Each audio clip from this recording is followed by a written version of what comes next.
আগের একটা ভিডিওতে আমার মায়ের ব্যবসার কথা তোমাদেরকে বলেছিলাম, আর বলেছিলাম পরে ভালোভাবে তোমাদেরকে দেখাবো। তো ভাবলাম চলো বাড়ি এসেছি যখন তোমাদের দেখেই বুঝতে পারছো যে আমি এখানে শাঁখা বলার কথা বলছি। আসলে বাপি রিটায়ার হওয়ার পর থেকে কয়েক মাস হচ্ছে মা নতুন একটা ব্যবসা শুরু করেছে বাড়িতে। তো কথা বলতে বলতে তোমাদের বেশ কিছু ডিজাইন আমি দেখিয়েও দিয়েছি, আরো কিছু দেখাবো।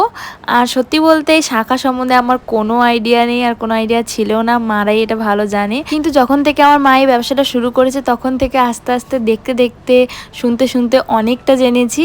আর শাঁখার মধ্যে যে এত ছোট ছোট এত সুন্দর সুন্দর ডিজাইন হয় সেটা এর আগে কখনো আমি লক্ষ্য করিনি।